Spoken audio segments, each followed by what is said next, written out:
तो बहुत सारे बच्चों के मन में प्रश्न आता है कि मुझे बैंक की जॉब करनी है। अब बैंक की जॉब करने के लिए क्या क्या रास्ते मेरे पास अवेलेबल है, क्योंकि कई लोग बोलते हैं कि अगर कॉमर्स ले रखी है आपने ना 12th में, तो ही आप बैंक की जॉब कर सकते हो। तो क्या ये रियलिटी है? नहीं सर, ये रियलिटी बिल्कुल नहीं है। आपके 12th में क्या थी उससे घंटा फर्क नहीं पड़ता। तो आपको ग्रेजुएशन करनी है। ग्रेजुएशन किससे करनी है वो बात करेंगे हम लोग। तो अब आपने 12th सपोज दैट आर्ट्स से कर ली, कॉमर्स से कर ली या साइंस से कर ली, उससे बिल्कुल नहीं फर्क पड़ेगा कि आपकी आगे जर्नी क्या होगी। कई लोग आपसे बोलेंगे कि बैंक में मैथ्स आती है, और अगर आपने 11th 12th मैथ्स नहीं पढ़ी ना तो आप बैंक की जॉब नहीं कर सकते। सर, जो बैंक में मैथ्स आती है और जो आपने 11th 12th मैथ्स पढ़ी है उसमें जमीन आसमान का फर्क है। जो आपने 9 10 तक मैथ्स पढ़ी है तो वो बेसिक बेसिक मैथ लगभग लगभग आपकी एसबीआई या आईबीपीएस या बैंकिंग के सेक्टर्स में आती है। तो समझते हैं कि क्या उनका सिलेबस रहेगा। नॉर्मल नॉर्मल ऊपर ऊपर समझेंगे, ठीक है। तो आपको करना क्या है, आपने 12th कर ली बहुत आराम से, अब आप ग्रेजुएशन करो, कहीं भी एडमिशन ले लो जहां पे आपको एडमिशन लेना हो। अब ग्रेजुएशन आपकी मिनिमम कोशिश करनी है कि 60% तो बननी ही बननी चाहिए। अगर आप 60% लेके आते हो तो आप उसके साथ साथ कई और वैकेंसी के लिए भी एलिजिबल हो जाते हो। तो देखो, जो बैंक होती है ना वो हमेशा वैकेंसी निकालती है अपने 3 पार्ट में। एक तो एसबीआई की वैकेंसी निकलेगी, एक आईबीपीएस की वैकेंसी निकलेगी, एक आईबीपीएस आरआरबी की वैकेंसी निकलती है, ग्रामीण बैंक की निकलती है। और आपको बैंक से रिलेटेड जॉब अगर चाहिए तो आरबीआई ग्रेड बी की भी एक बहुत बढ़िया वैकेंसी होती है, नाबार्ड की जॉब होती है। तो इसी तरह से बहुत सारी वैकेंसीज आती हैं, और बैंक आपके लिए बेस्ट ऑप्शन क्यों है? क्योंकि बैंक की जो वैकेंसीज होती है एक साल में लगभग लगभग 6 से 7 वैकेंसीज आती है बैंक की। तो कोई बच्चा अगर अच्छे से तैयारी कर रहा है ना तो उसका एक साल में सिलेक्शन हो जाएगा, अगर वो बहुत अच्छे से तैयारी कर रहा है। तो अब समझते हैं कि आपने 12th 60% तक कर ली है। अब वैकेंसी किस टाइप से निकलती है, तो देखो एसबीआई की वैकेंसी जो होती है वो 2 पार्ट में निकलती है। एक तो पीओ यानी प्रोबेशनरी ऑफिसर, असिस्टेंट मैनेजर जिसको हम लोग बोलते हैं, आपने देखा होगा ना कैबिन। और एक होती है क्लर्क, जो आपने कैशियर काउंटर्स पे देखे होंगे, जो बोलते हैं भैया 2 बज गए अब लंच का टाइम है उसके बाद आना। ऐसे करते हैं, तो आपको भी बोलना है मैं भी यही करूंगा, तो आप उसके लिए जा सकते हो।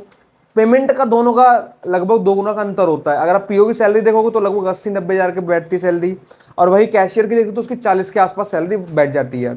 अब आईबीपीएस पीओ, तो आईबीपीएस पीओ में एसबीआई को छोड़कर सारी बैंक्स आती हैं, जितनी भी बैंक्स हैं एसबीआई को छोड़कर सारी बैंक्स आईबीपीएस में आती है। तो आईबीपीएस एग्जाम कंडक्ट कराता है पीओ और क्लर्क का। तो आपको चूज करना है कि मुझे पीओ के लिए जाना है, क्लर्क के लिए जाना है। अब इसके बाद आता है आईबीपीएस आरआरबी पीओ। तो आईबीपीएस आरआरबी मतलब ग्रामीण बैंक, जो ग्रामीण आर्यावर्त बैंक है ना, तो उनके लिए आप आईबीपीएस आरआरबी का एग्जाम दे सकते हो, पीओ का या क्लर्क के लिए। तो ये 6 लगभग वैकेंसी होती है। अब ध्यान रखना है पीओ में कौन लोग जाते हैं। पीओ आप तब चूज करिए ऑप्शन अगर आपको लगता है हाँ सर मैं इंटरव्यू भी निकाल लूंगा, क्योंकि इसमें प्री का एग्जाम होगा, फिर मेंस का एग्जाम होगा, फिर इंटरव्यू होगा। वहीं मैं क्लर्क की बात करूं तो सिर्फ प्री और मेंस होगा, इंटरव्यू नहीं होता। तो आप सेलेक्ट कर सकते हो। अब जैसे मैं ऐसा इंसान हूं जो मुझे होम पोस्टिंग चाहिए, मुझे घर से दूर नहीं आना, तो मैं चूज करूंगा IBPS RRB PO. IBPS RRB PO choose करने के बाद में मैं चूज करूंगा हिंदी लैंग्वेज, और हिंदी लैंग्वेज चूज कर लूंगा तो मेरे मेरे गांव के आसपास ही पोस्टिंग होगी। सुबह टिफिन लेके हिला तो पहुंच गया, जॉब कर रहा बढ़िया आराम तो चौको सो के आ रहे, सो रहे मजे कर रहे हैं, ठीक है। तो ये एक ऑप्शन है आपके पास अवेलेबल।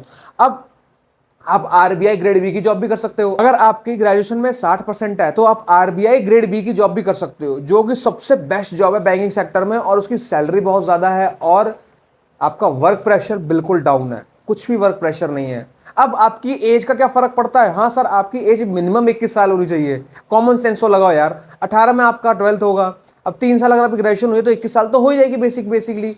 तो आपकी 21 साल कम से कम एज होनी चाहिए। और फिर बाय कैटेगरीज नॉर्मल जो एज होती है वो 30 अप टू लिमिट होती है, 30 तक। तो आपका एक साल में सिलेक्शन हो जाएगा अगर आप तैयारी करोगे।